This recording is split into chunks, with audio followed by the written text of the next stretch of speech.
Hi, my name is Gio Fragamino, and I just want to make a quick video on my ideology on what's going on in today's society with police brutality and the shootings and the killings of black individuals. Now, I don't really know where to start right here because my mind is just so crazy, but I guess what a lot of people don't understand is a lot of this hatred and this criticism originates from history.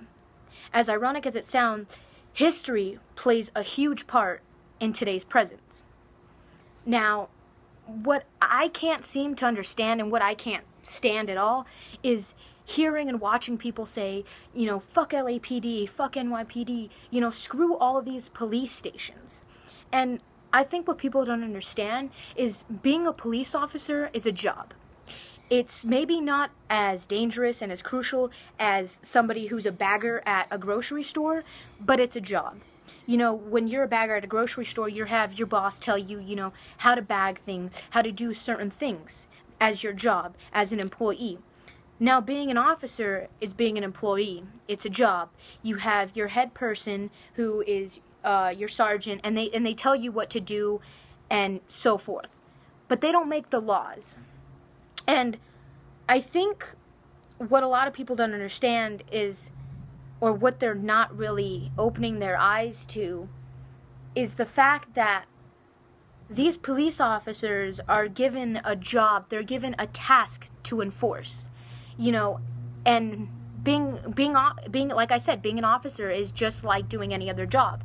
It's maybe not as crucial and as dangerous, but it's a job.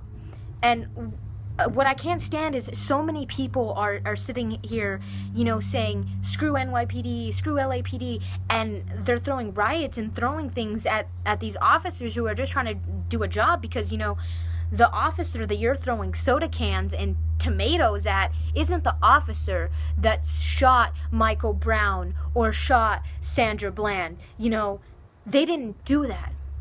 It's almost like yelling at a child for drawing on the walls. But you shouldn't be yelling at the child. You shouldn't be criticizing the child. You should be criticizing the parent, the one who is supposed to be teaching the child. And now what a lot of people don't understand is that, or what they're not seeing, is the higher person. The man is what I like to call it. And that's, for instance, the senators, the congressmen, the people who are making these laws and enforcing them. The cops don't automatically become officers and make their own rules, because that's an entrepreneur. That's somebody who works within and for themselves. They make their own laws and their own rules and things that they want to work and abide by. Well, for cops and for police officers and other individuals, that's not the case because they're not entrepreneurs. Now, what I have slowly started to realize is I used to say, fuck the police and all these different things, but what I began to realize was it was not the police officers making these laws. It was the congressmen, the legislators, the people working in the office that are enforcing and creating these certain laws. And they're telling the officers, oh, if you see, they're giving them the training saying if you see somebody reach down their pants, hold your gun because they might have a weapon. And what I can't stand about today's society is everything is so negative. It's always a negative thought that pops into your brain. It's never anything positive. If somebody says, hey, I gotta talk to you, the first thing you think of is something bad. If your girlfriend texts you and says, hey, I need to talk to you, the first thing you think of is, oh my gosh, we're going to break up. But you never think that, hey, maybe she's got a surprise for me. Maybe my girlfriend's dressed up in lingerie and wants to surprise me with something.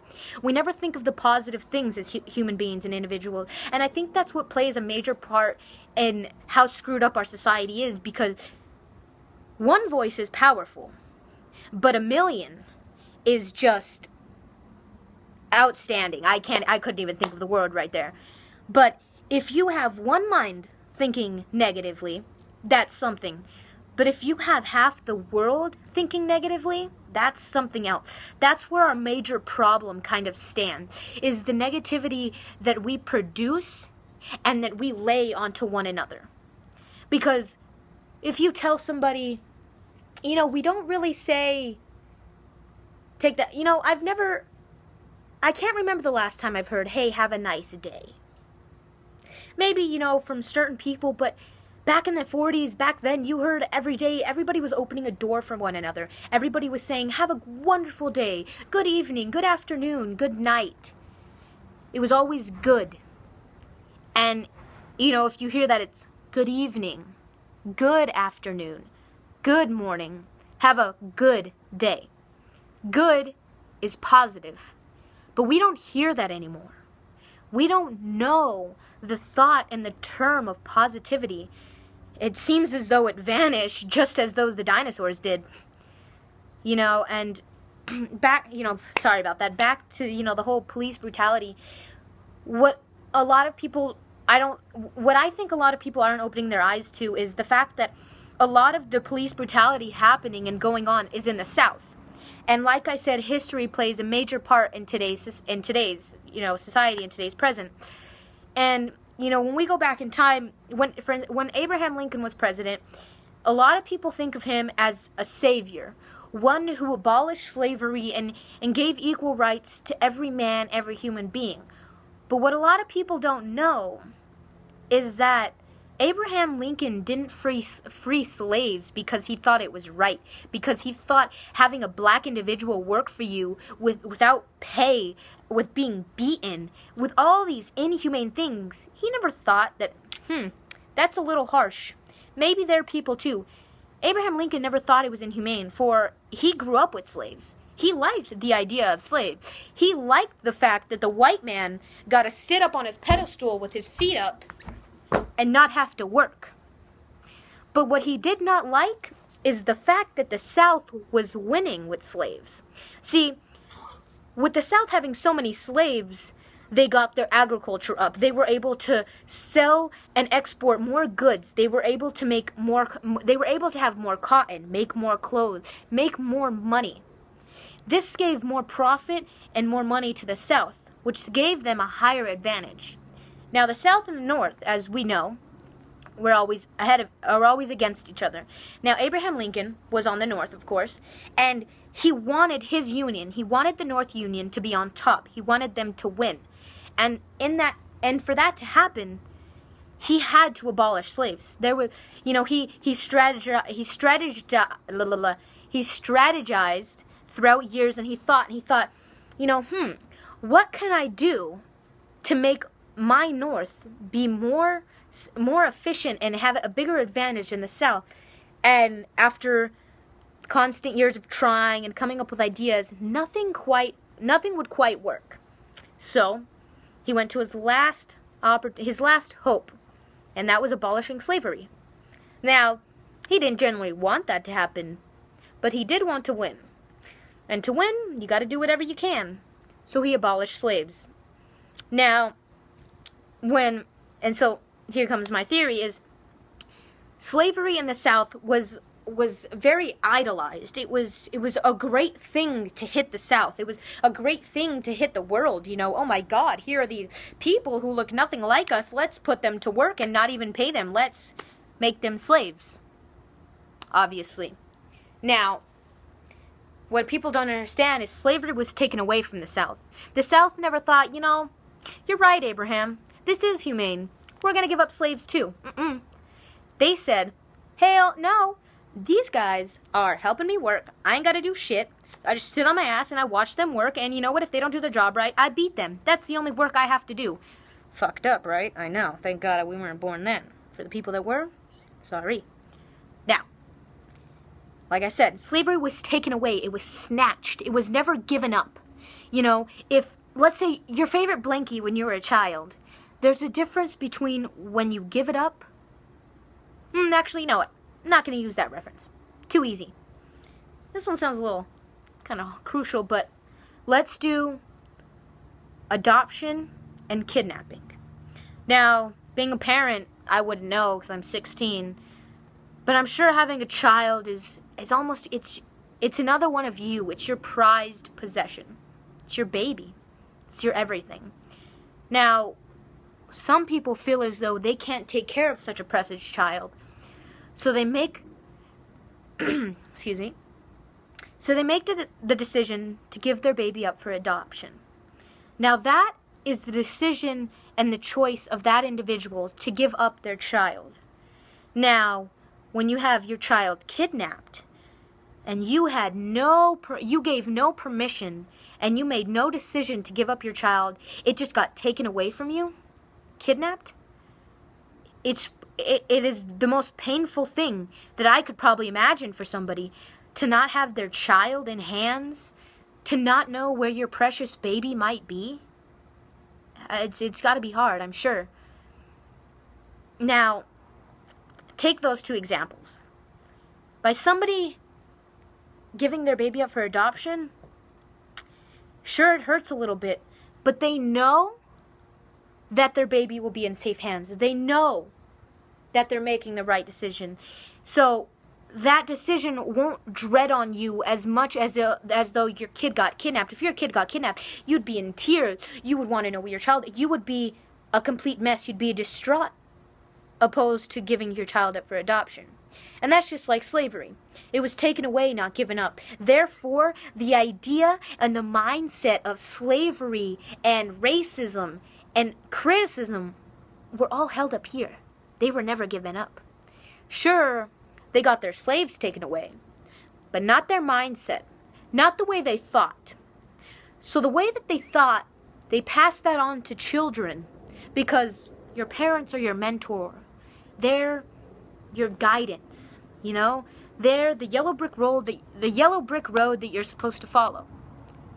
Now, if your parents are racist, and if your parents are these racist individuals, eventually you're going to gain that influence, because it's brought in your household. You know, if your dad comes home and he's like, oh, there's this fucking N-word walking down the street, blah, blah, blah, and you know, he's talking all fucked up wise, being a kid, you take so much influence that you're like,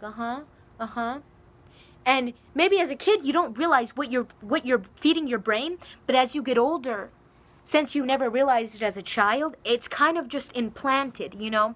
It's literally put in your ear and just kept there, and you don't even know how it got there. You just know that it's there. Therefore, you are now racist, because it was passed down to your generation, to your family, to your mom and dad's mindset. And now, it's part of your mindset. And now, it's not our fault. Well, it's not my fault. It's not your fault.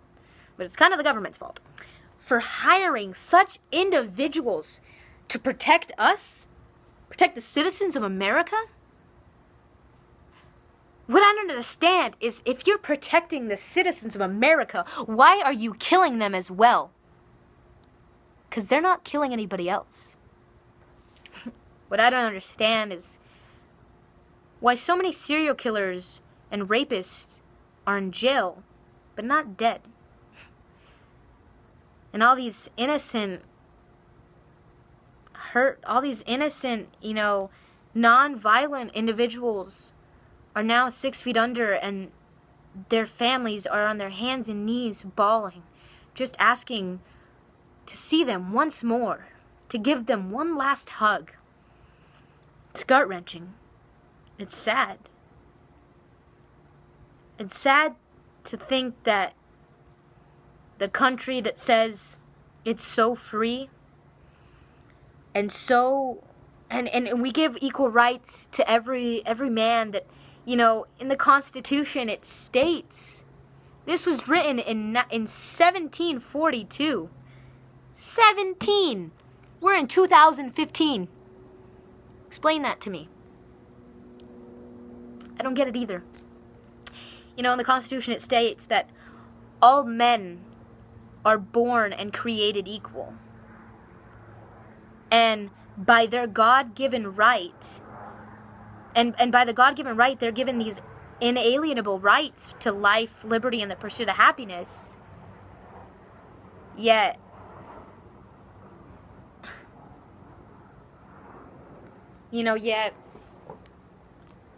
we've got black individuals who are just walking down the street, minding their own business. Next thing you know, they're dead. And see, a lot of this is happening in the South. And in the South, you got that racist mindset still going on. Because it was never taken away, and take that back.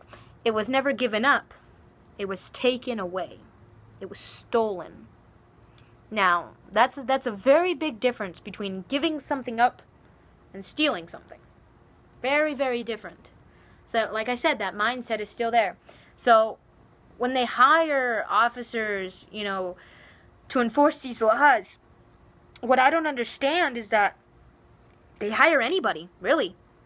Okay, you go to police academy for not even a year, a couple months, you can jump through a couple hoops, literally jump through hoops. All you go is to police academy training, and you can shoot a gun, and you can, I'm going to get to that thought, sorry, light bulb, and you can shoot a gun from here up. Good job, sir. Here's your badge and a gun. Go protect the people of America. Still don't get it. How does that define a person and how much they can protect somebody? Because strength is not everything. You could be the biggest bodybuilder and just be absolutely ripped and built and just rah. But you can cry when you get a paper cut.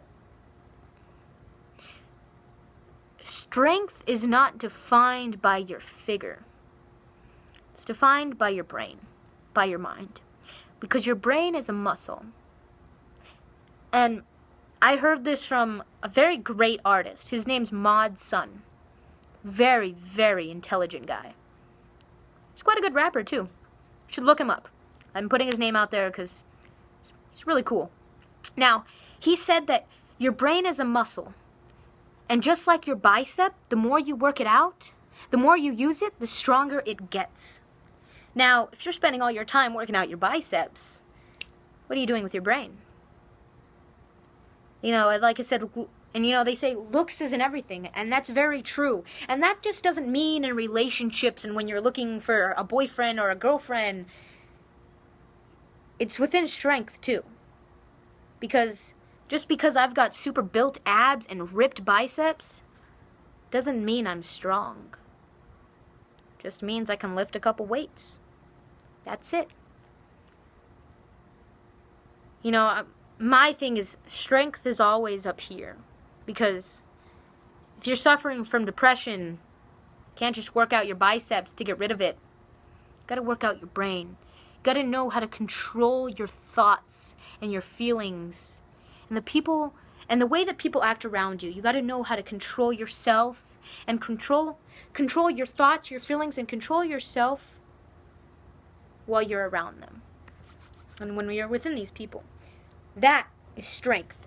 And I think the biggest mistake that the government is making is just hiring these individuals because they can shoot a gun and jump through hoops, and because they've gone to police academy for a couple months.